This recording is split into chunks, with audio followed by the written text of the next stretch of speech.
Yo, what is going on, all of you beautiful, beautiful people? Welcome back to another episode of Tunnel Vision. My name is Adam. We're here. I'm so happy to be here, man. It's been so long since I've done the podcast. Like, I know I've been cranking out the weekly content and all, but it's been about 2 weeks since I recorded the last podcast.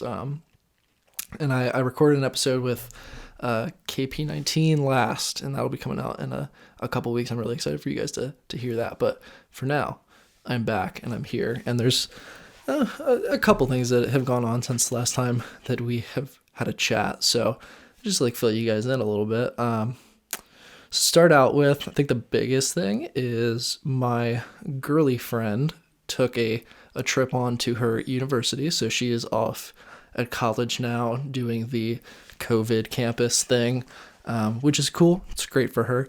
I'm sitting around my house feeling a little bit lonely these days, to be honest.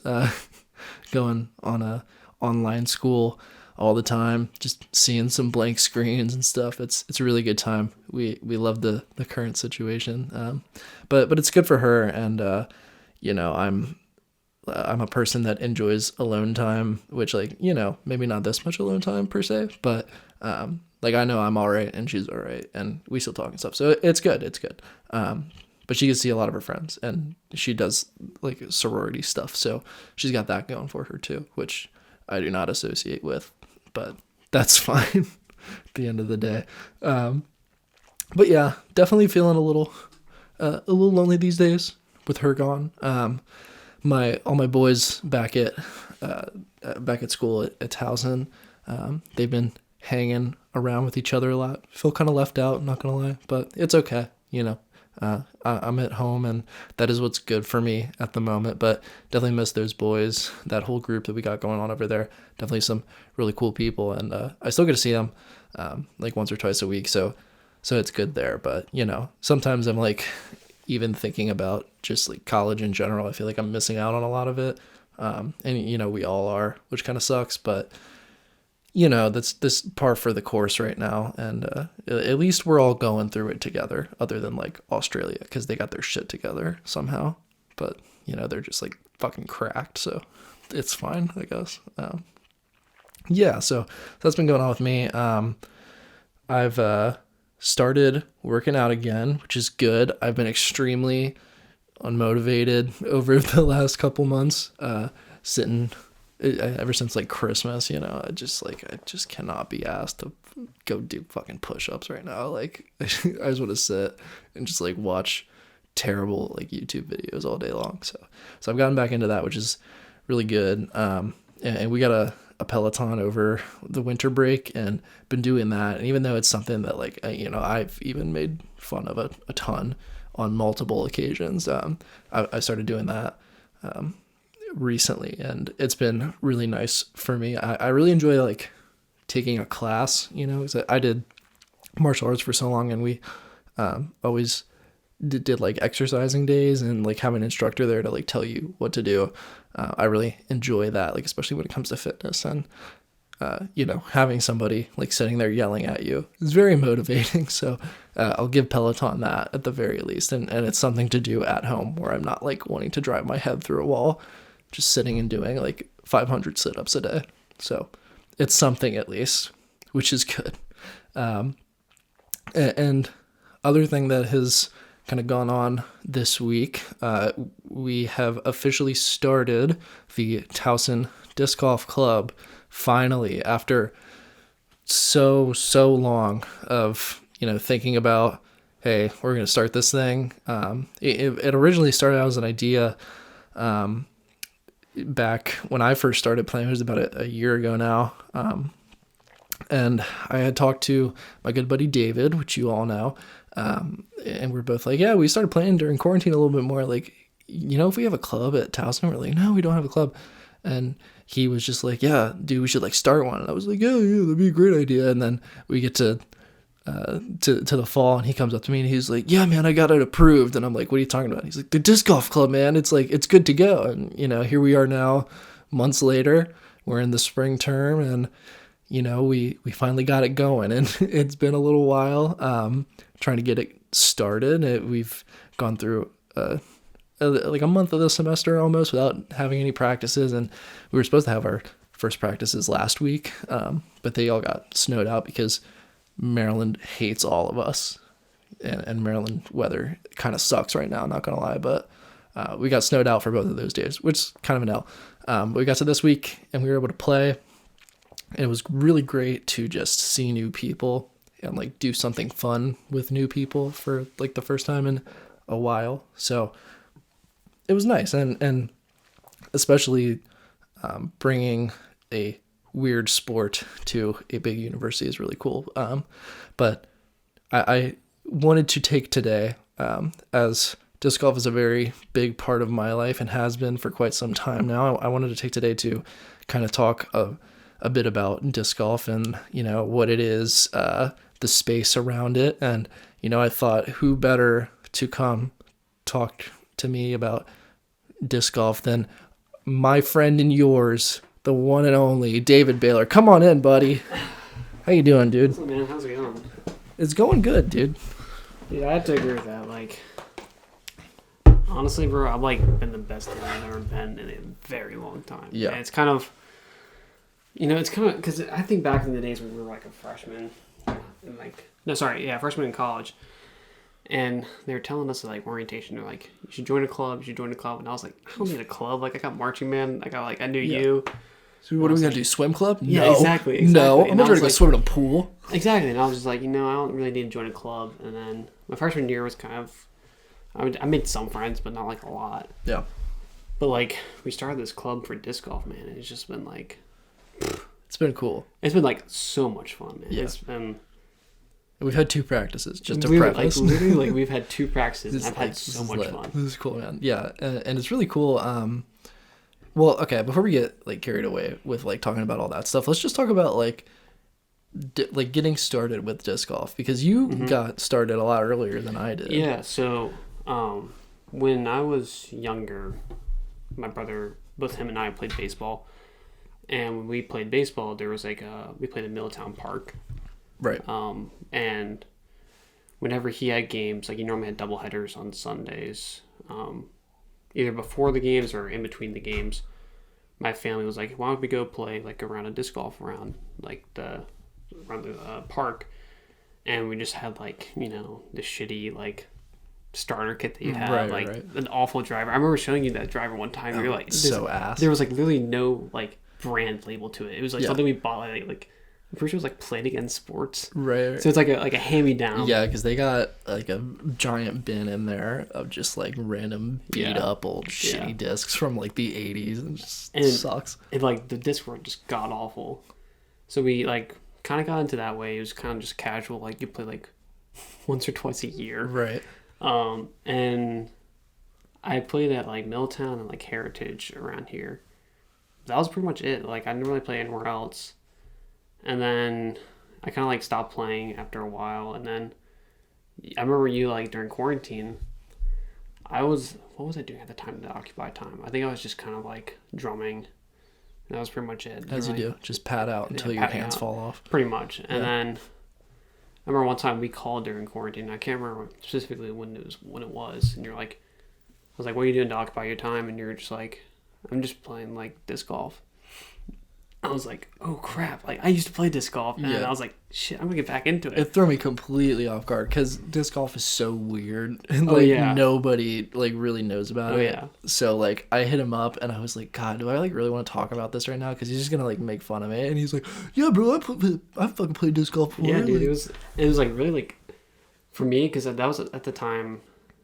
I think COVID was. I mean, it's always been bad, but I think it was like peak. It was like peak. It's like the second month of it. Mm-hmm.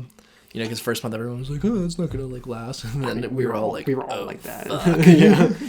But I was in North Carolina at the time.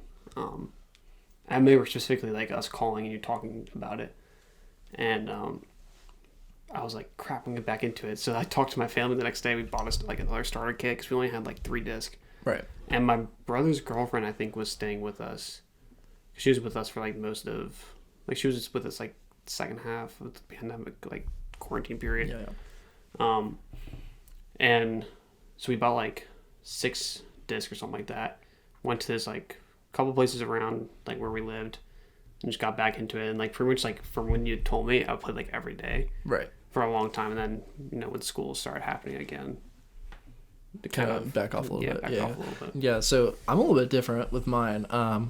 So I've always been like a fan of Ultimate, and we around here didn't have any like Ultimate teams or anything, so it was just like literally like me and a couple of buddies get together in a field and go throw a big frisbee around. And I had some like baseball games, and around those parks there were just like baskets hanging up, and I was asking my dad like, what the hell is that? And he's like, oh, that's frisbee golf.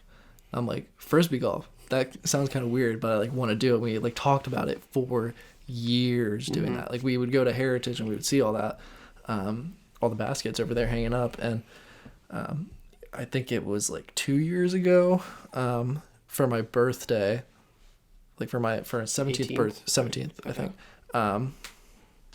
Or was it 17th? No, it would have been 18th. Yeah, you're right. I got a shitty starter pack like you did. I actually got 2 of them for me and my friend. I don't even remember what the brand is called. I don't know how to pronounce it. It's like Yikun or something like that. It's like this. It's like the only Japanese brand that's like an official disc. Like you can use this in a sanctioned tournament and it's fine. But got a little 3-pack, and then me and my good friend, we headed out to Woodsboro Regional Park, and we just like, I kind of like you said, like once or twice a year went out and just kind of like threw it at the basket, like in the general direction of it. But they kind of just the best. I still do that now. Oh yeah. And they just kind of sat in my garage for like a year or so until quarantine, and I was like, God, what can I do to get out of the house and stop losing my mind a little bit? But I like want to be away from people because high risk gang. Let's go, baby. Yes, sir. It sucks. So I was like, oh, I'll go play disc golf. It's a big park. There's not going to be many people around. I can just go like through and do all that stuff. So it was like end of March when end of March last year is when I first started playing. And again, me and my buddy went out and we're just throwing around. And we were doing it like whoever makes it in the least amount of shots gets a point. And we would just play like that. Match play, baby. Yes, sir. And like we didn't really like know what we were doing or anything, and that lasted for like a month or so. We were just kind of going out and doing whatever. And then he came up to me one day and he was like, hey, do you know about this app called UDisc? And I was like, what the fuck is UDisc? And it's just this giant app where you can find your like whatever course anywhere in the US or even like in like several different countries. There's just a shit ton of disc golf course all over the map. And it has the scorecards for each of these. So you can like actually go in and like find out what par is and like start recording. Yeah. You actually like start playing golf, like the way it's supposed to be played. One of my favorite things about the app is that, let's say if you're brand new to that course, it has like, but even if you're not, it has like a map of like, it's like a satellite map, and it's like, oh, here's the tee pad, here's where the basket is, and you can see like the outline of right, and it'll show you where like the basket you just finished at, and like where you have to go to get to the next tee pad. Yeah, really useful, really really nice. And so we started playing a couple rounds like that, and at that point we'd been playing it like every day, kind of like you were saying. I was playing it every day, like he wasn't as much, but I was calling him out. Yeah, I'm calling him out. But I started talking about it more, and my FBI agent was listening in on it, on all my conversations. He's like, oh, this guy likes disc golf. Let's give him disc golf contest. So like I was going through YouTube one day, and Senor Brody Smith 21 popped Brody. up on my YouTube. Yes, sir, Brody Smith. What a guy. And I had still been subscribed to him from back in the day when he did like all his trick shot stuff, and he was like doing disc golf now, and I'm like, oh fuck, like I haven't watched this dude in a couple of years, like let's check out what he's been up to. And he's been playing for a couple months at that point, and I was like, oh shit. So I like went through and like watched all those videos, and then this like random dude was in it. His name's Paul Macbeth. He was playing with him, and I'm like, oh, he seems pretty good. Let me watch some of his videos. And I just went through this like YouTube rabbit hole. Like, oh, dude, it's dangerous. It's very dangerous, and anyone should know that has been on a YouTube rabbit hole. It's crazy. But this random dude, Paul Macbeth, happens to be like the greatest disc golf player of all time, and so that took me into like the professionals playing and finding like some of the post-produced rounds like on the pro tour that they're playing, and I'm like, oh, this is like a lot deeper than I might have thought. Right. And watching some of those videos, I was like, oh, I'm like fully in now. Oh, yeah. So I went and purchased my first 4 like real discs. What were your first 4? My first 4, it was all Discraft. I pretty much throw only Discraft in my bag, which Discraft is a manufacturer of discs. There's a bunch of different manufacturers all over disc golf. Some of the big ones, just go through real quick. There's Discraft, Innova, Discmania, MVP, Dynamic Disc, Westside Disc, Latitude 64, shit ton, Prodigy, shit ton of brands all over the place. And it's kind of like how you would see let's say a basketball player would sign with like a shoe brand like Nike or Adidas or whatever. Like they'd sign for them, they'd rep their stuff out when they're playing, right? Same kind of vibe with disc golf. And that's kind of like when you're looking at like the PGA tour, like they're hitting with like Titleist clubs or you know, so it's kind of like that. And so I pretty much throw all Discraft. The first ones I got were a Buzz, an Undertaker, a Machete, and a machete. Zone. Yeah. To start off? Wow. Yes, sir. And so what was the last one? Sorry. A Zone. Zone. So good. Like an approach disc, mid range, and then 2 Zone right here. Very great disc. I recommend. That's my prop for today. And 2 drivers. So started out with those.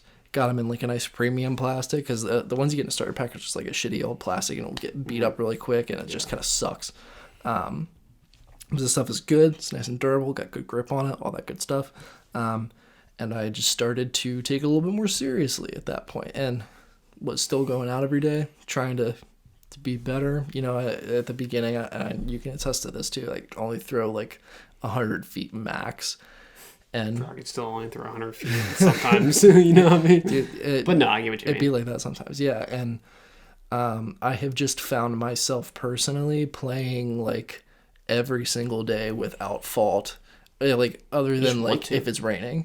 And even then I'll go like throw up some putts in like my disc golf basket in like my garage. Right. Like every single day I'm going and playing disc golf. Right. And it's like this weird obsessive thing that I've kind of gathered. No, definitely. Yeah. And it feels similar to when I first picked up music, or like first really got into music, except this isn't fading in any way, which is really strange. Because like with music, I would go and I would play nonstop for like 2 months, and then I'd be like, God, I have to take a break. And I'd take a break for a month, and I'd come back, and I'm like, God, I fucking suck now. Right. But disc golf, I have not gotten tired of it at all. Isn't it weird? It's very weird. It's really, really weird. But like I was saying, like, you know, start out only throwing 100 feet, and now I can like get out max 550 with like a backhand drive. Look at those arms. And look at those arms. I'm a little skinny boy. Like, but it's wild. Like over this year of trying to get into it, just like the improvement that you can make for yourself. Like, but it's really just like, going day to day. It's really like a would you call it a sport?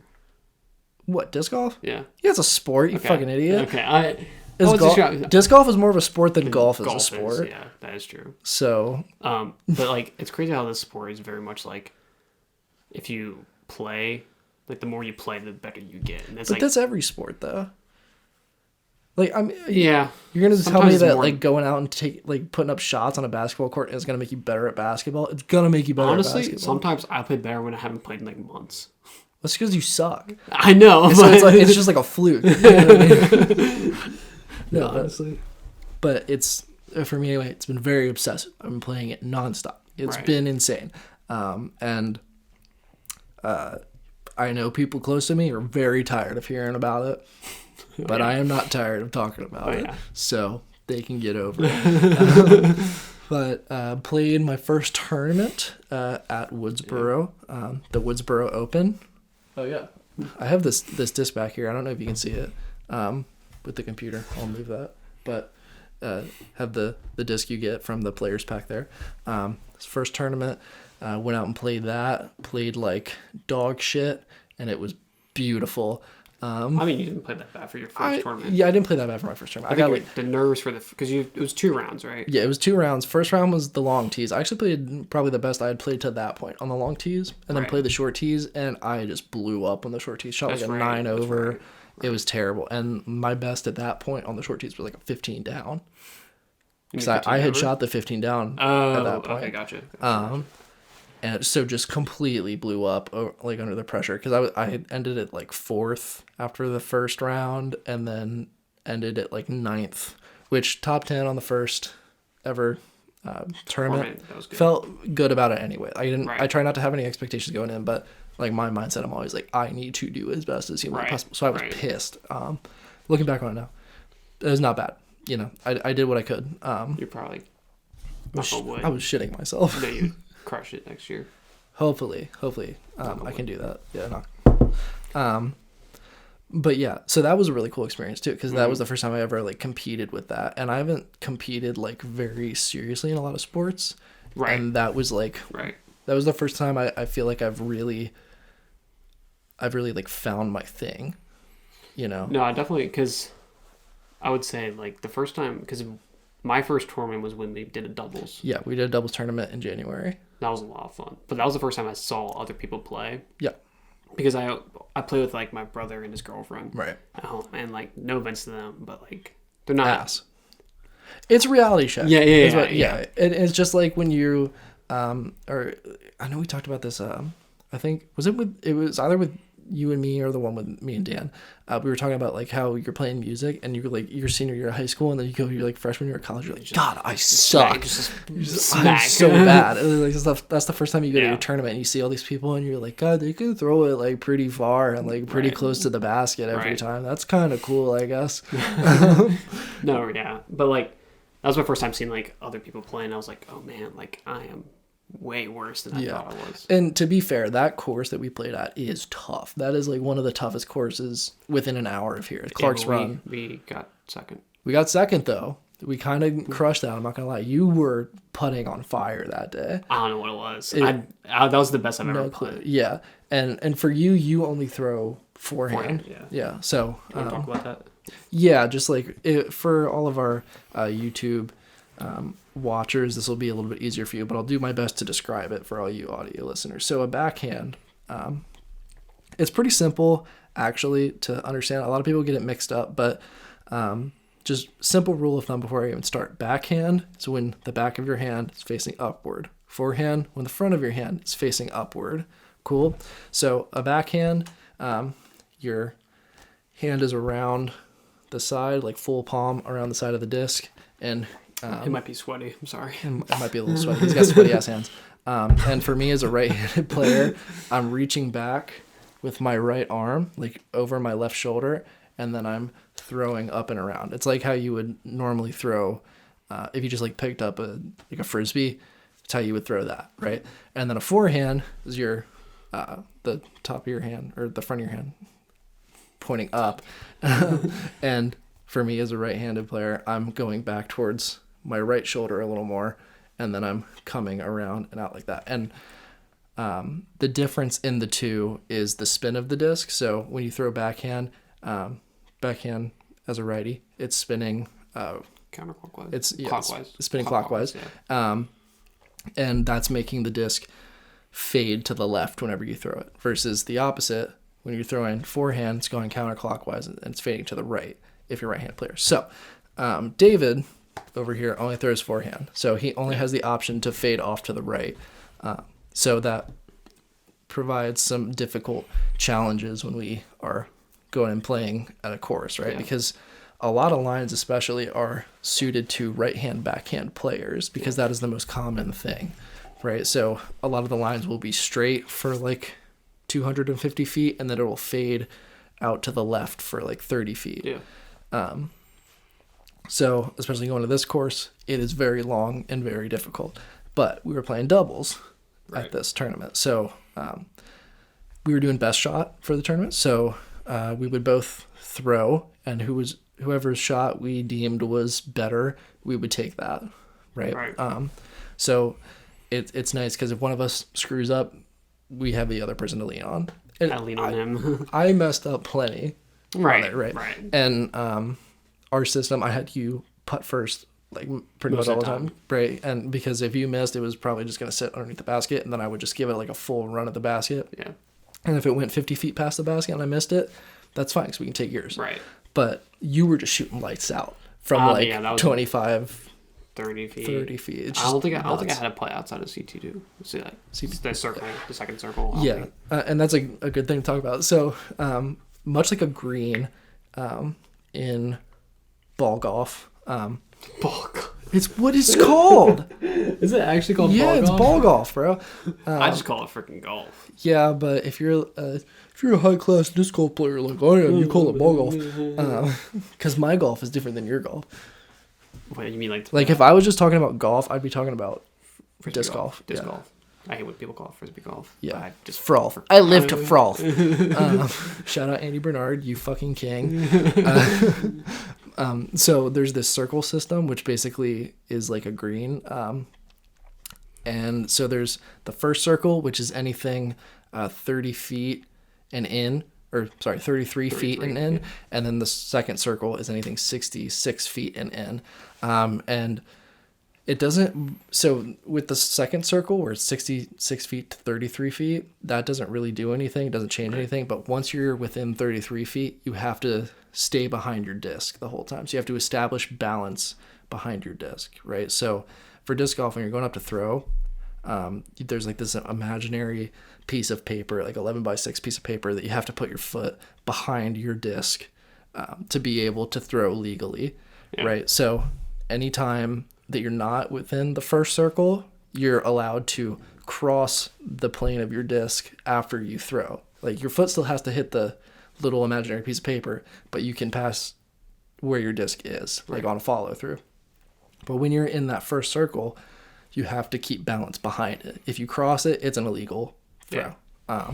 So no bueno. So sometimes if you're at like a 30-foot range, that can be kind of tough because you can't go past your disc. So like some people like having the 34 to like 40 range because they can do like a little step, and that puts more power on the disc, just makes it a little bit easier for them to putt. But it's all situational. But this dude was just nailing putts from 25 to 33. Which is like weird because back then I was putting with the AVR. Your shitty beat up like starter pack AVR putters, And like I remember shortly after that tournament, you recommended me to get a Luna, which is a Discraft putter. Yeah, and I got 2 of those, and I remember after practice on Thursday, I was like, dude, I freaking love that thing. Yeah, like I can't throw the other disc anymore. All that's different about it is like the side profile is a little bit more rounded on the disc, and it has a little bit more glide and that's weight. Well, that's the other thing, because with the starter packs, a lot of the time you get like 164 gram discs, which is light compared to what most top tier players will use, which is around like the 172 plus range, like 172, 178 range. I think the one that I have, the Lunas, are 173, 174. Right, and that's the most common. It does not mean I'm a pro. No. It's just a more high quality putter. Right. Yeah. And so I was driving pretty well that day. You were putting pretty well that day. Ended up getting second in the tournament, which was amazing. We were tied for first for a while. There was like those guys that beat us. What did we shoot? Like a 5 down, something like that? Something like that, yeah. And the we were sitting at the end. He's like, yeah, man, you're tied for first right now, and you're tied with 4 people, but one of them's on like the 5th hole, and they're 5 down through 5, and we're like, yeah, okay, so we're kind of screwed. They're like, you want to stick around to see how they do, and then we can do like a playoff if they end up like tying. We're like, fuck no. It's like 40 minutes from your house. We're just like, we're leaving. I was like kind of dying because I had like a bad headache. Yeah, I was like, I want to go home. Like, bro, you got any Tylenol? I can't right now, dude. We got in the car and you're sitting there just like completely dead. Yeah, but it was a really good tournament for us, and we didn't really expect much. Like I told him, I'm like, if we get last, I do not care. Like, cause it's your first tournament. We're just going to do it. I remember like at one point, I think one of us was doing the scorecard on UDisc for the tournament. Yeah.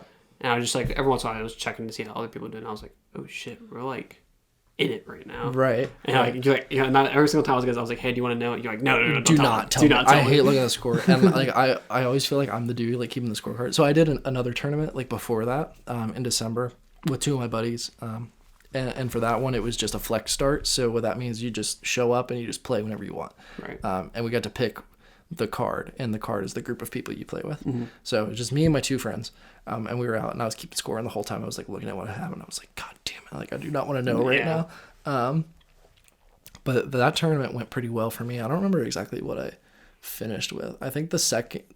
So it was two tournaments, but like it was the same day. But it was technically two because like the money for each was going to two different charities. So it was officially sanctioned as two separate tournaments. Yeah. And the first one I think I placed like, I don't know, like sixth or something like that. And the second one I placed third. It was something weird like that. But that was a good tournament for me. I shot really well, but someone shot like an 18 down on the second tournament, and just like, hey, that's great for you, Go for you, man. Dude, applause. It's really awesome. Like, but fuck, dude. Like, I could not do that. I think you got like, wasn't it like it was double digits down. Yeah, I got like 14. 14? Yeah. Okay. Yeah.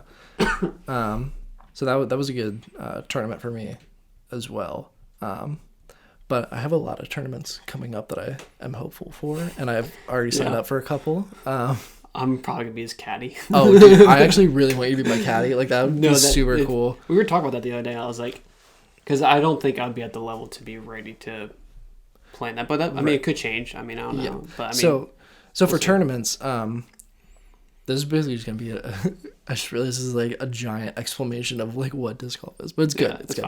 Fine. So for the tournaments, there's this beautiful thing called the PDGA, which is the Pro Disc Golf Association. And so I mostly want to play PDGA sanctioned events because that gives you a rating, and that rating determines what tournaments you can play at. And the higher your rating is, the higher level you can play at. And at a certain point, if you are in the certain division and you place high enough, you make money playing disc golf. And that would be amazing. But I'm just a boy sitting at the top level of amateur right now, trying to make it to pro in the next year. So I mean, aren't you going to a couple? I want to go to one pro event this year if I can. Is that the one that's in Delaware? It's either the one in Delaware or the one in New Jersey, but it'll depend on availability for registration, because for those higher tier events, they do a thing where what is it called? It's staggered sign up. So the top one will be like the Touring pros. They get signed up first. Right. And then it's like players rated a certain rating and higher, and then another rating higher. And I'm at like the last one because I'm not at like a professional level rating. Is that above 1,000, I'm assuming? Well, the first one is like above 1,000, and it's like 980, and then it's like 960, and I'm 920. So, and then it's like the last one is like 900 and up for right now. But I have a couple tournaments coming up. Hopefully, I can raise that. Right. Anyway, so hopefully we'll be able to sign up for those if spots are available when it gets to my level of the registration. Right. So there's that. But I'm looking at a couple that are like multi-days, and those are the ones that you want to come help me on, and that would be really cool. That'd be a lot of fun. Just make you hold my shit.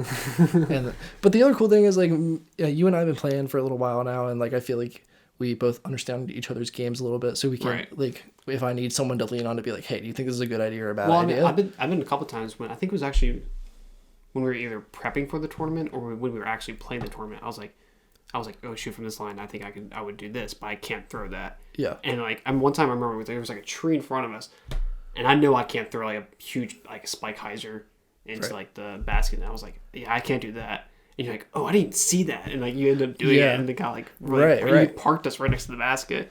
I think that's the one that we end up missing the putts, but it's fine. But that'll be really good because then I'll have somebody else to be like get a second opinion on, or like find something I didn't even see, right? Which would be really great. And especially at a higher tiered event. So most just like off the cuff events that you put out registration for like a month before and then you play it a month later. Right. Those are all C tiers.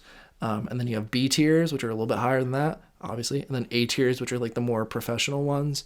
And then anything above A tiers are like pro tour or like national tour events. So A tier are like the top level. And then B tiers right underneath that. And I want to play a couple B tiers this year because I've played C tiers up to this point. And the B tiers are the multi-day ones. So for those, it would be nice having a buddy to be like, hey, don't be a dumbass and like try to throw something stupid. I would be you have no idea how excited I would be to just freaking just carry your shit. And just... Oh, yeah. I mean, you already carry my emotional baggage, so let's see. It's okay, buddy. I mean, you do the same with me, so it's fine. That's why we homies. Exactly. Come on now. Yes, sir. Yeah, no. Yeah, we've definitely leaned on each other, but it's fine. That's what friends do. It's good. It's good. That's what we're here for. Exactly. Yeah. That's my guy right there. Fucking guy. Yeah, so we got that kind of stuff coming up, and I'll keep you guys updated on how that all goes when we're approaching, how I'm feeling, if I'm shitting my pants before I go, all that. Well, I mean, you're stuff. also gonna be. I don't know if you talked about this, but you're gonna be starting those videos. Oh yeah. Well, I mentioned it like the first podcast. So I wanted to come out with YouTube videos starting this week, but again, Maryland weather has been terrible, so I'm waiting for snow to melt. So it'll probably be next week. I'm going to be starting a YouTube channel where I will be posting disc golf content weekly, and I do not know exactly what that will look like yet. I have some video ideas and plans in place. You might see me on a couple of rounds, just absolutely making. And that's okay. Garbage. That's what we're here for. They're here for the funny stuff. But I want to get into more like highly edited content, right? Because with the podcast, I'm not really editing much of it. Because when I listen to podcasts anyway, we were talking this right before. When I watch podcasts or listen to podcasts, I like it a lot more when it's just fully unedited. Right. They're just talking. They're just talking at you, right? Because it's a little bit like brain numbing almost. You're just kind of like an observer of a conversation where it's like snappy and edited. I'm like kind of losing it because I'm like, that's not really what I'm here for, right? I'd go to YouTube if I wanted that. So with YouTube, hope to put a little bit more effort into those videos and be able to just spread disc golf to some more people around here locally. Because Maryland isn't really a big disc golf state. We have like some of the least amounts of disc golf courses, which makes sense for the size, but like size to like disc golf courses, I think it's like one of the least in all the U.S. And I remember hearing that beforehand, and then I moved down to North Carolina, and I'm like, it's a ton. There's so many. North Carolina is huge for disc golf. It's crazy because I didn't know that until I moved down there, and like when I decided like, oh, I'm gonna get into this. Yep. Dude, I was like the options for like courses I could go to. I mean, you drive like 2 hours to Charlotte, and you're at one of the best courses like in the world. Yeah, Hornets Nest, where they play the Pro Tour finale, which was on ESPN this year, which was really cool to see. Go disc golf, you're doing great, baby. So trying to expand the sport as much as I can, and then I think one of the cool things about it will be that I'm putting pressure on myself to play well, because one thing with me, and my dad will tell you this from the old days of baseball, I've held this habit forever. Like, I play to the level of other people around me to a point, and if people are playing better, I will play better. If they're playing worse, I will play worse, kind of thing. Like, I need the pressure on me to play well. That's when I play my best, right? For sure. It's like we have first disc golf practices this last week, right? Go out on Thursday. We have like 5 people show up. Yeah, including us. Right, including us. So newer people playing, and I'm like, whatever, we're kind of here. And it's the first time I play the course, like that set of tees at the course. So I'm just kind of trying to learn what the course is, and that's like part of it, but not as much talent around. Didn't feel a lot of pressure, just kind of going and doing my thing, right? And I shot even that day. Okay. Next day, Friday, we have 10 people show up. which So one much, person, oh my God, so much fun. one person I know of, was really good, right? Me, No, our good buddy Logan. yeah. And I played against him, and that was like the first time in a couple months that I had lost to someone in like a casual round, and I was fired up about it. And I did not. He is finding this out now. If he's watching this, he's finding this out now. Actually, no. I told him last Sunday we had breakfast together. And I told him. I was fired the fuck up about it. I was so like mad at myself for sucking that day. Yeah. So we got there, and I'm like, God, I have to play better, right? So through the first front 9, I'm finishing like 3 down, and we see you like because we're crossing paths because we split up into groups of 5 for the day. Yeah. Like one star on the front, one star on the back. Pass you, and he's like, yeah, he's at like 3 over right now, and I'm like, God, he could like really pull it on the front because I think the front 9 at this course we're playing at Druid is hard. I think it's harder, in my opinion. I think I end up the first day. I think I did worse the front half, and then the second day I think I did better the front half. Right. I think there's more potential to score on the front half than there is in the back half. Personally, that's what I think. If you have the ability to reach every hole, I think there's more opportunity to score birdies. So we cross paths, and I'm like, God, Logan could just catch fire right now, and I could be screwed. Yeah. And there's like nothing on the line here other than my pride. Just so you know, I'm a very competitive person. We have the TUGC. Right, and we'll get to that. The potato. So I get to the back 9, and I'm like, the back 9 is kind of like low-key my kryptonite a little bit. I like suck on the back 9 every time we play there. Like every time we played the longs, sucked on the back 9. Right. The day before, sucked on the back 9. Got to the back 9, shot 5 down on the back 9, finished 8 down on the round, almost aced, hit off the top of the cage on one. Still upset about it. I'm not gonna stop talking about it for at least a couple more months because I've hit cage like 20 times, still haven't gotten an ace. I got an ace. And it was bullshit. It was off a tree. It does not count. No matter what he tells you. I'll pull you disc right now. You can put that shit away. Okay? I do not want to hear that right now. I am in mourning. That's the one thing I have over him. Okay? You don't know what I've lost here. I mean, you haven't. My entire spirit left my body the second it hit the cage. It was so good the whole way. There was no doubt it was going in. And last second, wind caught it, just dropped, dinked off the front of the cage. I was pissed.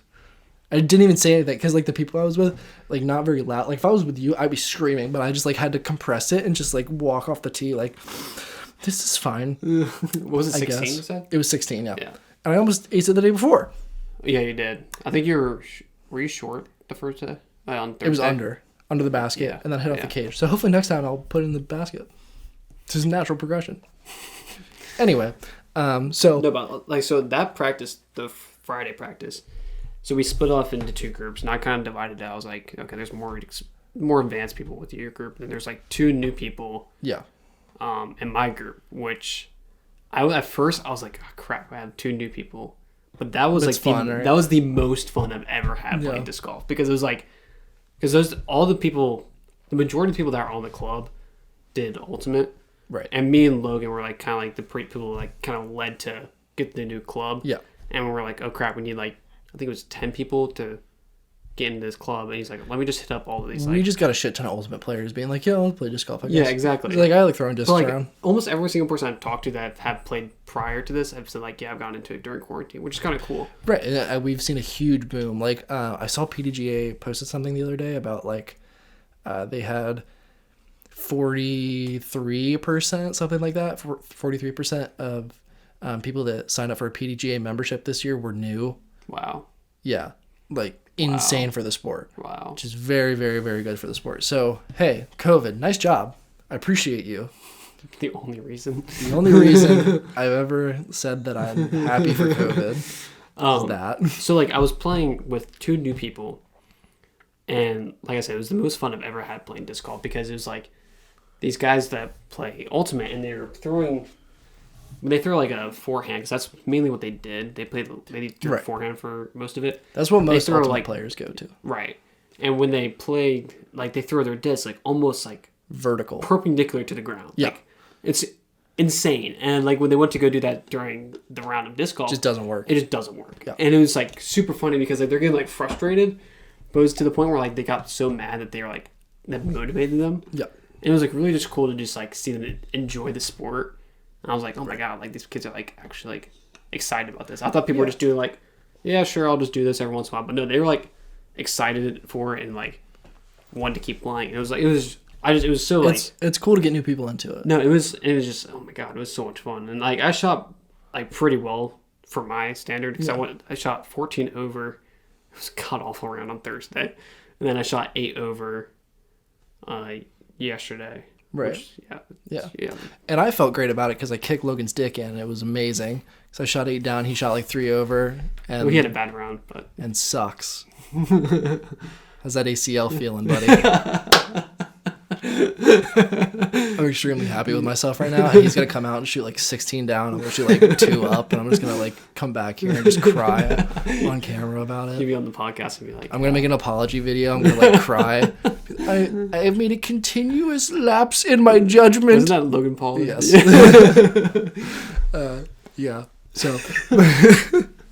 Are those Pokemon cards, bro? For real. They're good, bro. He's selling a box for like $1 million. He's opening them right now as we speak. Okay. Yeah. Okay. Because I knew he was opening them, and I saw you guys text about like he's selling them, but I was like, yeah, nobody cares about Logan Paul. I listen for to Floyd Mayweather, who's about like. I listen to his podcast. I can't say that. It's a good podcast. I did too. It's a good podcast. Like this one's better though. So like. Yeah. Thanks. Yeah. Don't check him out. Yeah. Do you want beat? I'll fight you. I'll get big. Don't say that because he might just randomly find your videos. I'd be fine with that. I'd get the shit beat out of me by Logan Paul for a bag. That is true. Are you kidding? There's like. But he's getting bagged from fighting Floyd Mayweather. Mayweather's gonna do. Mayweather has no reason to fight him. Nobody cares. Why are we talking? Nobody cares about this. I genuinely think he's doing it just to like shut up all the YouTube fighters. Fair. They should. He's gonna knock Logan on his ass. Yeah. Fine. Anyway, swiftly moving on from that. I'm so sorry you had to hear anything about the Pauls in this podcast. I'm deeply sorry for that. Yeah, really. Yeah. So anyway, so we have this thing called the potato. Yes, we do. So first round that we played on Thursday, I found this little rock just like on I think it was like hole 6 or something. Hole 7. I found this little rock, and I'm like, oh shit, look at this rock. It looks like a potato. Dead ass like a potato. It's very similar to a potato. It's still just amazing. So I was like, so what if we did this thing where after every practice, whoever shoots the hot round gets the potato. Right. And you were like, yeah, man, they'll like sign it. So I go home, I get out a little Sharpie, write TUDGC on it, Towson University Disc Golf Club. And I wrote my name on it. And now we have this. So whoever wins the hot round, they get a potato. Yeah, but we're probably going to move those rules around. Listen, we should not do that. Okay, but here's why I'm saying that. And it's not just, like, I know it sounds like I'm being a jackass. Right. But here's what I'm thinking, right? In longevity of the club, right? Let's say that we make this like a very, like a thing, like a staple of the club, right? We should, right? We want to hope to do that, right? So if we're going to do that, we need to make it very specific what this thing is for, right? Because if we start handing it out to like everyone, yeah, so like we don't want Adam to win it every time, so we're going to give it to like the second best person. It's like then it gets confused. It's like murky waters, right? It's like yeah, there's going to be good people on the team always, right? So let's keep it like a thing so that everyone can like play better, try and get it. Right. You know what I mean? Like, we don't want to start handing out to everybody. It's not the point of it. Right. You know what I mean? And that way I feel like if we keep it like that, and it's more of like a pride type it's more of an achievement. Right. In that, right? No, I get what you mean. That's what I think anyway. No, I agree. I mean, I think it goes both ways, but yeah. Because like, well, let's just say like you get like, you continue to get extremely good. Yeah. And you like start shooting like 15 down there. Like, no one can really compete with that. That's the thing. Yeah, I might miss a practice. Right. That's true. But we want people to get better, right? No, I definitely... You know what I mean? I just feel like it's motivated. Like, I would be motivated to go get it. You know what I mean? Yeah. I'm trying to sign my name on that freaking rock. That's what I'm saying. I'm trying to sign my name on that rock. But, yeah, no, we got to talk with, like, other people. Right, but I think that kind of comes to, like, almost... is a thing. It comes to like a participation trophy thing, which I'm not a fan of. No, yeah, absolutely not. I hate participation trophies, right? I'm like, hey, you lost, suck it up. I've lost plenty of times. Yeah. And my baseball team sucked. We lost so much, and we had the best time, dude. Oh We yeah. had so much fun, but we sucked ass. It was terrible. But you have to learn how to. You have to learn how to lose, and it pisses me off that it's like, oh yeah, you get a medal, and it's like, no. You shouldn't get a medal. You lost. Go eat some orange slices and get over in the car. Your mom's gonna make you feel better. Your dad's gonna yell at you about how you fucking went 0-3 that day. Like, you get over it, bro. So, you know, I just don't want to make it a thing who's like, oh yeah, everyone gets to sign the rock. Like, if we're gonna do that, like, let's make it something else. You know what I mean? Right. Like, let's have a separate thing to be like, right. No, actually, keep the rock special. What's interesting is that I wish I knew this beforehand, but the Ultimate Team, what they do is they have like this, what they call it, like, I'm pretty sure like it's the Bible. I don't know what that is, but anyway, they have like this Bible that pretty much like since day one of when they made the club, they kind of like have a journal, and like either the president or the vice president would like just write in the book like, oh, we did this today, or like first practice ever this day, and like there's literally like his book is from like 1998 or something like that. And he still has that in his room because he's the president of of the Ultimate Team. And it's just like, I feel like that'd be really cool. What do they write in it? It's like stuff like either stuff that happens in the world. Like I remember one time I was looking through like the book that they had, and literally they had something on September 12th, 2001, like the day after 9/11. And it's like, today we didn't have practice because like what happened yesterday. It's just like, that's kind of cool to like look back in history and like that's like, I hate history, like the class of history, but like but history's so interesting. But that thing is like cool. Like, if you find history on your own time, it's so much more interesting than sitting in class and getting talked at about the Civil War. And it's like, I do not care about the Civil War. Like, one side was objectively wrong, and the other can go fuck off. Like, cool, they shot each other. Great. I don't want to learn about all the forts. Yeah, or like all the like different separate wars. No. Battles. Not it. But no, like that stuff is cool. And I was like thinking about that, like, oh, should we do that for disc golf? But I didn't know about that until a couple weeks ago. Hey, there's this great thing where we can lie and just like I don't date it to that. I think the day that we officially became a club, or I think the first time Logan and I talked about it, because as soon as after Logan and I talked about it, I like called you. I was like, like this might happen. We're doing it, man. I think we did it, Joe. You're gonna be the next president of the United States. Joe. Bro, you should have done that when we got voted for like president, vice president. we did it, David. You're gonna be the next president. Bro. Oh, that killed me. Oh my god, that killed me. Well, so yeah, so we like, I think we officially became a club sometime in December. Yeah. Something like that, and then it's been just a waiting game until we're like, oh yes, we finally have our first practice. Then we got fucked. But we're here now. No, we're here now, and dude, like the payoff was something that was like, I was expecting a payoff, but like the amount of payoff that I got on like Friday, oh my god, dude, it was actually incredible. But no, it's I have not. So besides like my family, like brother's girlfriend, and one of my buddies from high school, and you, people have been like the only people that I really played with. Right. I've been trying to get like other people. Like, I know you said you brought Dan to play one time. Yeah. And we've been out a couple times, and he did his thing. He did all right. He did all right. Yeah.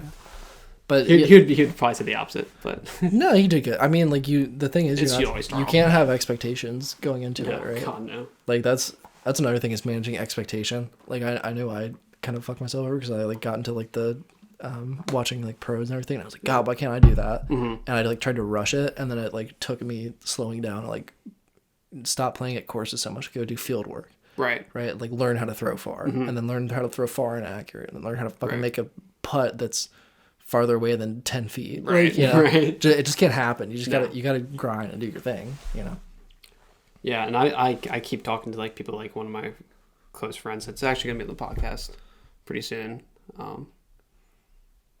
The one that Haley, she's gonna be on the podcast pretty soon, probably talking about the college. Simp looking ass. Yeah, so she and like Dan and like Caroline and all them.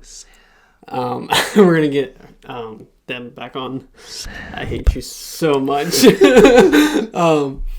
I've been trying to get those people. Oh my god, are you blushing? I hate you so much. I'm gonna punch you right in the face. Yeah, I'm gonna clip this and then just post it all over Instagram. Oh my god. Look at your face right now. It's perfect thumbnail. This is peak clickbait right now. All right, so like other people that are gonna be. Hey, remember before the podcast when you told me not to say this, and now I'm just dragging it out like over. So yeah, I've been trying to get more people into disc golf, and people are actually like, they actually are like, yeah, I'll try it. And then they try it, and they're like, oh, this is actually a lot of fun. Yeah. But I don't know about you, but like prior to disc golf, I loved going hiking. Oh, dude, love hiking. Love. Disc golf was like a purple. Disc golf is purple sometimes. I'm not gonna lie. It was a perfect. Right. Like, it's great purple aura coming off of disc golf. You know, nice and calming, relaxing purple aura. Right. But it was a perfect, not perfect. It's a perfect. It is. Yeah, you're right. It was a perfect like middle ground from like going from like no hiking to hiking. I would say because like especially the courses in North Carolina. That is hilly shit. It's really hilly. Yeah. Well, I went for my senior week. I didn't go to senior week. I went to Tennessee. Mm-hmm. I just like hiked and shit. Dude, that's so dope. It was amazing. Dude, I have family in Colorado, and Colorado's probably one of my favorite states of all time. I want to go to Colorado so bad. Dude, actually, I'm obsessed. Kimmy during practice. I thought you said kidney. Like you got your kidney shipped to Colorado. Like that's great. So she was talking about like how she went to Colorado one time and they had like disc golf courses in like on the middle of a mountain. Oh yeah. Well, that's so dope, man. Eagle McMahon, who's a disc golf pro, is from Colorado. He posts like YouTube videos, and so the courses out there are incredible. Yeah, I can't imagine. I think like most of their holes are like 800 feet. If I could pick up and move anywhere today, Colorado, Oregon. Really? Yeah, I'd move to Oregon. Anywhere on the West Coast, I would say. Yeah, well, Oregon or Colorado, one of the two. I'd pick up, move right now, no questions asked. No, I've always talked about like people are like, oh, where do you want to go teach? And I really don't know right now, but like I would love one day to just live in Colorado. Yeah, just do my thing. Well, the West Coast just like has so much funding for like education as well. Right, and I'm like, to be fair with you, I don't give a damn about how much I'm getting paid. No, well, you like just do what you love doing, man. Yeah, exactly. Yeah. There's a whole other philosophical thing. Yeah. Do what you love, man. Exactly. Money don't really change the world that much. It really doesn't. You're all fucking insignificant at the end of the day. Nobody cares about you. Like, nobody cares about me. No one cares about you. Like, we're all insignificant. Well, I mean, I love you, but like, but damn. not many other people do. Like, in the grand scheme of things, you know, there's 7 billion people. That's depressing. There's almost 8 billion people on this goddamn planet. Like, nobody cares. Yeah. We're a speck on a dot on like a massive rug that is the universe. Dude, you're going deep right now, and I wasn't ready for that. Exactly. I thought we were just talking about froth. You know what I mean? Like, when you die, no one will really care at the end of the day. Like, people around you will care, but in the grand scheme of things, nobody knows. I mean, yeah. You can't think about that when you are living. I guess he thinks about it. Life is meaningless. Why are you so, like, down the dumps right now? Life is an existential void. Froth, man. Let's talk about froth. You did this. You were talking about purple and shit, and it got me in, like, a mood.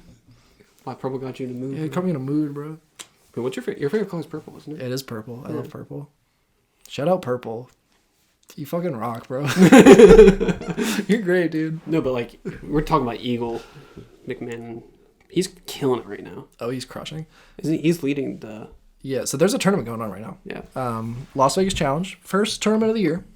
For the pros. 2021. For the pros, yeah.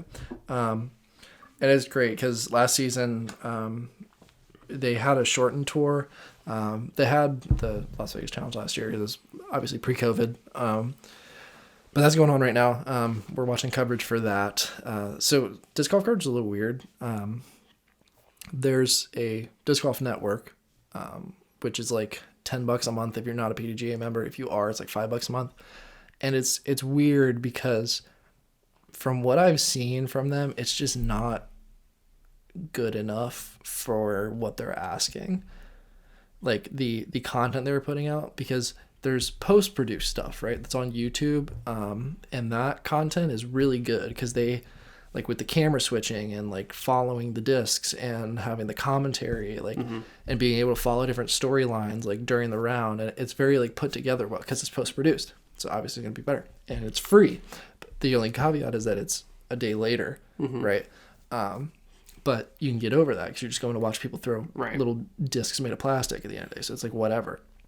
But they're just like posting such good stuff, and the Disc Golf Network is like posting such not good stuff. It's like kind of rough. Is the one that PDGA gives out, is that like the commentators, are they like disc golf players? Not really. Oh, they are.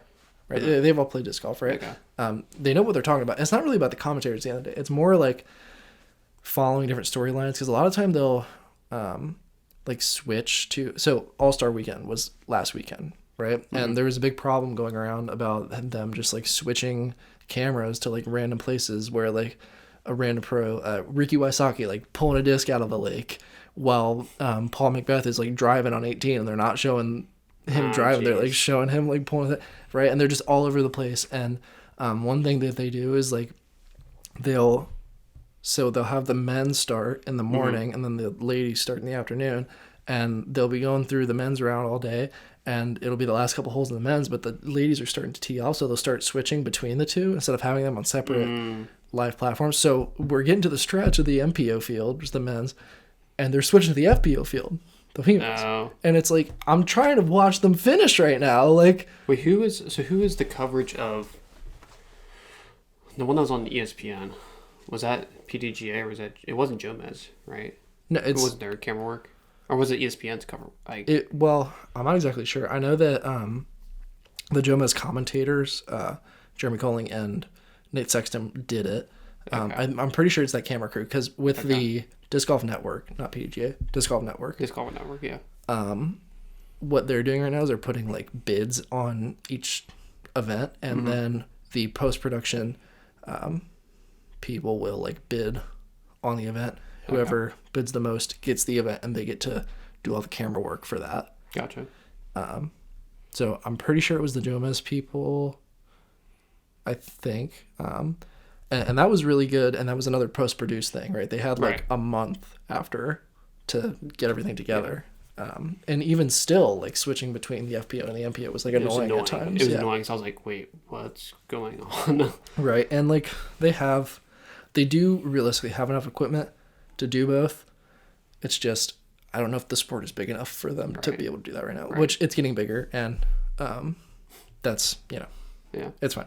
But the tours already started, like we were talking about, and they're going on right now. And one big storyline up until today was this dude, Ezra Adderhold, who is a beefcake of a man. Beautiful. Oh my God. Jesus Christ. This is like the most yoked dude I've ever seen in my life, and he's playing disc golf and just like barely tossing the disc, and it's going 300 feet. It's absolutely ridiculous. It's like when we were watching just a little while ago, I was like, it looks like he's not even like, when he goes to approach, not even trying. It looks like he's just like doing like a warm-up throw. Effortless. And he's just like, and it goes like 250. Right. He's absolutely insane. He's a younger player, just started playing last year, got like literally hopped into a Prius and went on the Pro Tour, lived in his Prius, made food from his Prius. Didn't you say that you wanted to get like buy a van? Bro, if I could, I'd get a van right now, and I'd just leave and just go to the tour. Go like try to make it. You know what I mean? Awesome. Like just a little fish trying to swim in a big ocean, man. But yeah, so he went out last year, got signed by Discraft this year. It's a huge pickup for them, because he's just selling plastic like it's nobody fucking business. Like, he's got his Tour Series discs coming out, and they were gone in like 30 minutes. It was ridiculous. But he came out, and people are kind of like iffy on him. Is he going to be good? Is he not? Because he's, obviously huge. He can throw really far, but like he hasn't really been proven to be consistent. And that's something that we're seeing this week, because day one and day two, well, day one, he was in like top 4. He shot like 11 down or something like that. And then the second day he shot the hot round with like 16 down. He's at the top of the leaderboard. And then just in today, he shot a 3 down, and now he's back tied for 4th. So, he has such potential, but it's a consistency thing. And that's what you see the top pros doing. They're always consistent. Like Paul McBeth, he's the greatest of all time because he's consistent as hell. And that's why he just said, that's why he just signed a 10-year, $10 million contract, the biggest contract in disc golf, which insane. Oh yeah, dude. Insane stuff. Oh, and yeah. they're going to make so much money off of his name alone. It is not even Well, I remember funny. we were talking about this a couple of days ago. It's like Discraft literally locked him in the rest of his career. The rest of his like Under live 40. coverage career, because once you get to 40, you go to like the 40, the male pro 40 league, and then you go to the male pro 50 league after that. So they've got him for the rest of his like career on coverage. Yeah, it was actually ridiculous. It's kind of funny because, like I said, when we had practice, there was a couple of people that were like brand new to the sport. Yeah. And we were just talking about like me and Logan were talking about like that whole deal, and he goes like, "Isn't it crazy that someone throws plastic and they get $1 million a year?" Literally, like little circular pieces of plastic, and he's getting $1 million a year. Insane. Give me $1 million. That's $1 million. Yeah, that is just not even. That's not right. That is not right. But to be fair, there's people sitting in front of their cameras and like dancing the same dance 15 times on TikTok, and they're making a disgusting amount of money a year. So like, why can't somebody throw in plastic and make money? Yeah. At the end of the day. Yeah. No, really. So yeah, no, but it's exciting seeing that. Like, yeah. The sport is contract. growing massively, right? And there's going to be a lot more money in the sport. And they had a $20,000 payout for the Pro Tour finale last year. Is the biggest purse that they've seen for the winner. 20,000? It was $20K for the winner. Then it was like $10,000 for second, $6,000 for third, and $3,000 for fourth. It's the biggest payout they've had so far, and it's really cool to see that. And even like being fully into the sport for like only a year now, like even in that year, it has grown so much in just a year. And like I can't even imagine for the people that have been playing for years on end. They're probably just like, what the heck? Yeah, and it's a thing. It's like some people are like loving what's happening right now, and then others are kind of like, I don't know if like scared is the right word, because like it's a lot of change very quickly. Like a lot of new people are coming in and everything, and it's like this is what we always wanted, but like we're apprehensive about it, kind of thing. But it's the boomers, man. Yeah, all the local dudes around. Yeah, but I think it's really great, and it's something that you and I both love doing. It's another way for us to bond, and like this week has been awesome because I've seen you. We saw each other Tuesday for band, and then Thursday, Friday, and then today. Yeah. So it's been good. Yeah, especially like what you were talking about earlier about like the loneliness that you've been feeling lately. Right, it's like, right. And I've definitely felt that being back at school, because when I'm at school, I go to class, see Adam, Dan, Dan and Caroline like once a week, and then I just sit in my room to see my roommates and like do homework. So it's like nice seeing you, right? Like every once in a while, because it's just like, baby. Yeah. Yeah. No, I miss my boys for sure, but it's been good. Like as we're getting into the role of everything. No, definitely. Like, dude, like disc golf has been so much fun. It has, and it's only going to continue from now. Yeah, I can't wait for us to like. Just thinking about like, next year we'll be able to go like tournaments and stuff like that. Right. And like I'm going some this year, but like it's gonna open the fuck up. I'm talking about like for our team to go. Oh, for the team, yeah. Because there's a whole collegiate like league for it, yeah. So and that's gonna be like a thing where you go out and you play singles, doubles, triples, quadruples, kind of thing, and you have like a shit ton of different tournaments. There's like 60 some teams in the league. And it's actually like pretty sweet. So one of the courses I go to back in North Carolina, the NC State, is like right near the campus, and I see guys from there who are like repping like NC State, either ultimate or like sometimes disc golf stuff. I'm just like, that's my competition. Liberty has a huge disc golf course, and they have a course on campus and everything. And so it's out here. My friend that I play with like once a week. Does he go to school there? My buddy's saying he's going next year, and I'm so unbelievably jealous because their course is like, it's not terrible. Because I've seen some videos of it. It's decent, it gets the job done. And there's like stuff around here locally, and it's like it doesn't matter at the end of the day, but like it's just right there. Well, I mean, it's like just never going to beat them at tournaments, at regionals. We'll see them. Oh, and kick his ass. Yeah, it's not even. Yeah. Yo, when Logan and I get onto a doubles team, we are the baddest motherfuckers on that course, and that is a fact. Yeah, I believe that. his forehand and my backhand, nobody stopped him. And both of our putts are like locked. Actually, his putt game's not that great. No offense, Logan. Yo, his putt was like peak when we played. Oh, dude, he couldn't putt within 30 yesterday. But Yeah, but that he hasn't happens. played in a That while, happens, right? though. Yeah. Yeah, and I think his ACL was flaring up. He's feeling it a little bit. Actually, no, he did get to the He gym. went to the gym. Yeah, yesterday, so. yeah. Hey, maybe back off on the weight a little bit. You're looking a little small these days. I'm not gonna lie to you. He's gonna come to you at practice and be like, "Hey." All right, no, dude. I'd kick his ass. But he is bigger than me. So it's whatever. I just cry inside. I just like make fun of people to hide my own insecurity. It's okay. You just make fun of it. It's the truth. Christ, yeah. Shit, dude. Yeah, dude. I don't know. I'm just excited to keep playing disc golf, especially like when they get to the summertime, or like probably during like spring break. Just playing like once again, like every day. Right. Which I'm very looking forward to. Well, we'll keep on the lookout for my YouTube videos I will be putting up within the next week. I'll probably talk a little bit about that on the next podcast. I plan on putting those out, I think, on Fridays. I think is when I'm going to put those out. Fridays or Saturdays, one of the two. And I want to do like once a week kind of thing like I am now, especially like whilst school is going on. And then when we get to the summer, we'll see.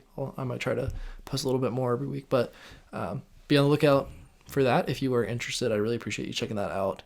And also just like coming out and supporting this podcast. I've gotten a lot of like really great feedback from everyone recently. It's been really awesome to see, you know. It's been really nice. And like feedback on like our podcast, like yeah, but just like in general, people coming back out to listen. It's cool. It's very cool what we're building here. What you're building. I'm just come on well, as well. Yeah, I bring you here to riff off of and to roast me. It's fine. Well, yeah, that's what the people are here for at the end of the day. No, for sure. They're just like, did David get clapped in this video? Yes. Absolutely. Yes, Watch, subscribe. Yeah, that is during the video and not during the video. Like, you were just always getting clapped 100% of the time. And not during non-FIFA. What happened last time, bud? What happened last time? What happened every other time? It's like the exact same thing you're always talking about. Like, oh, remember the one time I beat you in basketball? Oh, remember that one hole that I beat you on this round? Like, get over your like, one hole thing. Wait, hold on. You beat me by 14 strokes on Thursday. How many on... shit, you beat me by 16. Like, clap you? You clapped me. Yeah. Got after that? Yeah. Okay. What was I gonna say something earlier. Something about disc golf. Oh, are you gonna do any videos with Dawson disc golf? No. Yeah, I'll do. Okay, cool. I'll do some. But yeah, we got to talk about that on the low though. We got to figure it out. If we're allowed to do that. Oh yeah, we can talk to Colin. Yeah. And Hefe. Word. Okay. Anyway. Yeah, I think that's about all I want to talk about for disc golf for today. Yeah, we kind of went off, I'm not gonna lie. But I'm gonna talk. This is the beginning of it. I'm gonna talk so much about disc golf, and I'm gonna get more into detail about some of that stuff, and just like stop explaining as much. Because if you need explanation, see this video or YouTube. But from now on, I will be referring to disc golf in a more technical sense. So if you would like to know what's happening, educate yourself. It's not that hard, actually. Just watch like 3 videos on YouTube. You're all caught up. Right. The only thing that I still struggle with is like understable versus overstable. But that's like just sometimes I just have a hard time grasping concepts. Yeah. But that's yeah. But yeah, we'll get into a lot more about disc golf. It's all I've been doing. So it is all I will talk about for a very long time. I do not see it slowing down, but yeah. But like just watching like rounds like we did earlier was just it's enjoyable. It's just so like, nice. Wow, that guy can throw. I wish I could throw like that. It's just so chill, man. It's just so relaxing. It's like I love sports where it's all on you, you know? So like you're not a big team guy. Well, I like a team, yeah, but like I really like the pressure of for example, karate, right? You're out on your own. You are relying on yourself to beat the other person. Baseball, you're pitching. You are the only pitcher on the field. You are relying on yourself to strike the dude out for your team. Yeah, except for when it's happened too much when I pitch and like there's a ground ball and just right through the legs, but that's just yeah. Yeah. You're more of a catcher anyway. But yeah. But yeah, like the sport is just, it's nice because it's a mental game as well as a physical game. Yeah. Yeah. And that's something that I appreciate. And that's why I like it more than golf. Yeah, it's definitely more of an individual game. Than, like, not individual, it's more physical than golf. Yeah. What, baseballs? No. You're saying disc golf. Disc golf, yeah. More than like ball golf. Ball golf. Yeah, no, definitely. Shut up about that. Hop off, bro. Yeah. I've never heard anyone call it ball golf. Okay, well, you can go away. We have to stop. God, yeah. We're just talking about it. We're going to keep doing this. Okay, tunnel vision topic. Here we are. Okay, so this week we got a bit of a juicy one. I am very opinionated about this one. So I'm actually quite excited. So today we have who would win in a one-on-one? Yeah. Michael Jordan in his prime or LeBron James in his prime? Mm-hmm. What are you saying? I think Michael Jordan. And I think you're whack as fuck. I'm not going to lie to you. And let's get something straight. Michael Jordan is the GOAT. Yes. Michael Jordan is the GOAT, just like Tom Brady is the GOAT. But just like Tom Brady, he is not the best basketball player to ever live. As Tom Brady is not the best quarterback to ever live. This is why. They're both winners. They are the best winners in their sport. Okay. I mean, I agree. Yeah. But I would even say, like... Who do you think is the best basketball player ever? Ever? Yeah. If you say LeBron, well, I'm actually no, it would have to be... No. Yeah, but, like, technically... Technically. That's a little bit tougher. Because there's... Similarly to football, where you have positions, it's kind of like that with basketball, because it's hard to boil down to one person. I would have to say LeBron. Cause, like, who else am I going to say? Curry? Curry's up there. I don't think it's Curry. Bill Russell's up there. Right. Kareem. I can't think. Yeah, Kareem, yeah. You know, like, but it's different because there's different positions. They play differently. Right. At the end of the day, right? You're not going to compare how good a quarterback is to a running back. LeBron and Jordan. Unless you're talking about Lamar Jackson. And then you'd compare a quarterback to a running back. Yeah. Yeah. But, like, LeBron and MJ play different positions. Yeah, but that's not what we're talking about today. Right. We're talking about who would win on a one-on-one. I still think... And LeBron would smoke MJ's ass. It's not even close, bro. It would not be... Okay. If you're going to say that LeBron would win... Smoke him. He would not smoke him, bro. He would not smoke him. MJ would get just yossed. Okay, I was looking up stats earlier, and Michael Jordan has better rebounds, steals, and there's one other thing. Oh, points. Surprisingly. That's cute. That's really cute. So there's all three of that. Yeah, okay. So here's the thing. They play in different eras. Right. No, I mean, that's for sure. So, but it's crazy that Jordan has better points. Yeah, so then Bill Russell's the greatest of all time. See how he just changed his opinion just like that? Because, no, if we're going off your logic, I think Bill Russell's greatest of all time because has 12 NBA championships, some stupid shit like that, because there's 6 teams in the league. I never said that championship rings don't matter to me. Well, that's a stat. Oh my God. So, based on that opinion, then... No, okay. Bill Russell would beat MJ in a one-on-one then. Oh my God. If you want to talk about it like that. No. So, why do you think LeBron would... Have you seen LeBron? Yes, I have seen That LeBron. man is yoked out of his goddamn mind. I mean, he is. And he's, and that's now. But we're talking both of them in their prime. Right. And him in his prime is just unfreaking real, dude. And here's my biggest thing on this, okay? The biggest reason I think he would get smashed is because LeBron's defense is so superior to Michael Jordan's defense. I would say it's better. I would agree. Yeah. But I wouldn't by I think by a lot. You think by a lot? Yeah. By a lot. Have you watched, just kind of off topic, have you watched The Last Dance? Yeah. You have? Okay. Yeah. I just wanted to know. No, and that does not change my opinion. No, on this topic. I was just asking if you have. No, and I get it, and that's why I say he's the greatest of all time. He's the best winner, right, by far. But in a one-on-one situation, this is the same thing, right? Right. This is one-on-one. This is not a team thing, right? So we have to take some of those stats out, right? And just be like based on pure skill, you know? And like MJ's getting chased down and getting his shot blocked too many times. Because LeBron is going to be a brick wall in front of MJ. No, he definitely is bigger than Jordan. And another thing, and we're like when we were like kind of pitching this idea, like I think LeBron is just like way more explosive than MJ. I don't. I think just like on build and on like drive, like especially driving on MJ. If LeBron is going and driving on MJ, MJ is not stopping him.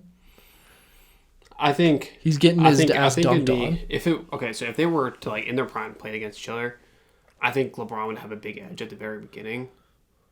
But I definitely think Jordan would know how to.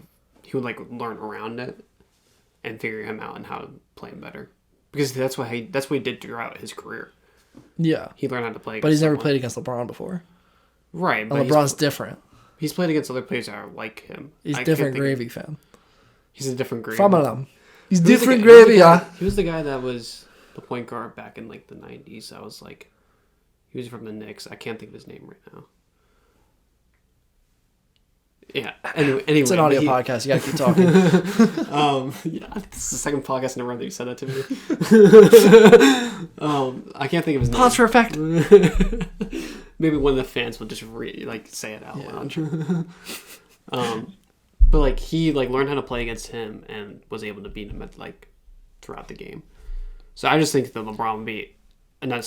Michael Jordan has more basketball smarts than Jordan. Sure, and I can agree with that. LeBron. I can agree with that. I just don't think on a one-on-one situation that helps him as you much as physical ability. To learn how someone plays. I don't think it helps him as much. I don't know. Right. But and the other thing is that I think LeBron is more of like a 3-level scorer, whereas MJ he's more of a drive. Well, he's a 3-level scorer, so he can do it from everywhere, right? He can shoot the 3 ball. Right. He can drive in and dunk or lay up, right? And he can pull up. You know, he can do all that. And MJ obviously can shoot his mind off and he can make like crazy layups and shit. But I don't think like just getting to the rack, I don't think is as good as LeBron. And I think in a one-on-one situation, especially if they both have the pull up, which I would say MJ has a better pull up. Yeah. Right. But I think that LeBron just wouldn't be stopped. And if we're doing like a straight one-on-one where you're getting the ball back every time, I don't know if MJ's getting the ball back when LeBron starts. I don't know. I mean, I think I think because I do think Michael Jordan's faster than but he's smaller. Right, but I think on a size advantage level. But I just like think he just push him out of the way. I mean, I don't know. I really don't think that LeBron can beat him. Well, that's kind of the point, isn't it? Wait, what did I say? It's kind of the point of the segment. Wait, what is it? Did I just say Michael Jordan can beat LeBron? No. Okay, you can't. But that's kind of the point of the segment. We both have a different opinion. Yeah, no, I think that if they played at their prime, I think that Jordan would be able to go right past him. I don't know. Or be able to like go like look like they're about to drive and then like pull back and do like a jump shot. But I feel like he's too quick for LeBron. I don't know. I just think whenever LeBron gets it, MJ's not getting it back. That's all I think. I think he's just got to make one defensive stop, and LeBron is making that defensive stop, and then he's just ramming the ball up Jordan's ass. Pause. Yeah, I don't know. He would definitely have to be physical. Yeah. But who knows? Yeah, we'll never get to see it, unfortunately. But let me ask you. So we both talked about how Michael Jordan is the GOAT. Yeah. What does LeBron have to do to become the GOAT? LeBron has to win 7 championships to be the GOAT. So now we're going back to the stats. Yeah. Why is Bill Russell not the GOAT? Well, that's different from. Okay, well, if we're gonna do that, okay, if we're doing it like that, Bill Russell played in the league. And I'm pretty sure it's Bill. If I'm saying the wrong name, whatever. Oh, dude, we're getting roasted in the chat right now. I honestly do not care. But I'm pretty sure he played in the league where there was only like 6 teams. Something like So 9, I think. If he won that many championships, who the fuck cares? There's 6 teams. But there's also, I think there's more players. There's other players that have more championships than Jordan. Yeah, plenty. But Jordan did 2 3-peats. Which I think that's impossible. I think that's what makes him the GOAT. And I agree with you. But I think today's NBA is harder than his NBA. So I think if LeBron... I mean, there's more... I would say there's more talented players now. Yeah. Exactly. Right. And that's just natural progression. That's not like shit talking them. Like, that's just what happens. Right. You know, like people get better as time goes on. And I don't know if MJ could thrive as much in this era as LeBron would thrive in that era. But that's besides the point. LeBron, I think, has to get more championships than MJ, and that would have to be 7 for him to. No three-peats. No three-peats, but it's a different NBA. So what is he Teams just pop off at random. That is true. Because what was it? Raptors won. The fucking Raptors won. Yeah. And like I wouldn't have picked the Raptors. Like the sure Knicks they had are Kawhi, good. but like the Knicks are good now. Pause. They're okay. You're getting ahead of yourself here. But like the Knicks are better than. That's like Kyle Purdom hopping on the chat and he's like, the Wizards are gonna win the NBA championship. It's like they won 4 straight. Calm the fuck down. All right. Then they started off like real bad. They're ass, dude. It's just a fact. Okay. He's like on that Russell Westbrook. No, he Bradley Beal, which is fair. He's an all-star. He's great. Right. But besides the point, I think anyone can win at any time. You know, versus like back then, the Bulls are gonna win. That's just gonna happen. It was the Bulls, the Knicks, and crap. Who was if you're rooting against, if you're like putting money down at the beginning of the season, you're not putting money down on the Bulls. You're an idiot. Back in the day, during that time, it was like you're an idiot. People were putting their money on MJ. Exactly. Right. But now people would put their money on either. Well, this year the Nets because they have Durant. They have and that's the thing. You only need one good player. Right. I mean, they have Curry at fucking Golden State. Well, you only need one good player like MJ time. Now you need super teams. Yeah, the only way you're going to win now is super teams. Right. Which is why you see like the Warriors during their little stint. Hold up. You cannot say that the Bulls team was not stacked. It was. Pippen. It was. Barkley. Sure. Yeah. Yeah. That's a super team. They're okay. Not as much as like some of the teams right now though. Which is why I think it's harder to win now. And why LeBron doesn't have as many championships. But I think if he score again, if we're still talking about the same thing, right? LeBron needs to win more championships to be the GOAT. So you think 7 would do? Yeah, and that's not like I think he wins like 2 more, and that's great. I would consider him the GOAT, but I know really widespread. Hell yeah! If he wins 2 more, if he wins 2 more championships, he gets 6. If he gets 6, I'm cool calling him the GOAT. That's fine. Yeah, I'm fine with that. But I think general public, like it has to be 7. No, because people hate on him so bad for no reason. But it's kind of funny because people were like, "Oh, he's a smack talker," and that's why they don't like him. But you look back to like when Jordan was in the league, you listen to this motherfucker. There was an interview that came up on my Instagram the other day. It was like a quick thing, and like some dude was like, "MJ, last second shot for the game winner. Who's taking the shot?" And he's like, "Me." That's a stupid question. He walks off. I was like, what do you mean? No, it's crazy because people were like, "Oh, LeBron talks so much shit," but like, so did Jordan. Yeah. But I don't know. My family, like my mom specifically, does not like Jordan at all. I'm just like, that's whack. Not Jordan. LeBron. Like, well, she's whack as fuck. She's probably watching this right now. Hi, Mom. Yo, get your shit straight. Okay. But what's her name? Carol. Listen to me. You gotta stop. You're doing too much right now. Okay, it actually takes more energy to hate somebody. So like, you just gotta chill out. Okay, I know especially we're reaching that old age, and like the more like you can't be exhausting yourself with that kind of stuff now. And like no offense to you, right? I love you, and like you raised a great kid here, but I don't need you putting that negative energy into him, right? Like, it's just fucked up. So Eminem's better. He is! But LeBron would kick his ass. I don't know. That's it. I'm done.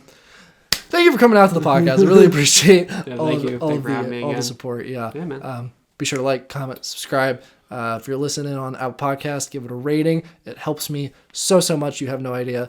But yeah, thanks you to David for coming out and talking to me about disc golf today. Yeah, man. It's good fun. But Yeah. I appreciate all of you. So I'll catch you guys next time, and peace.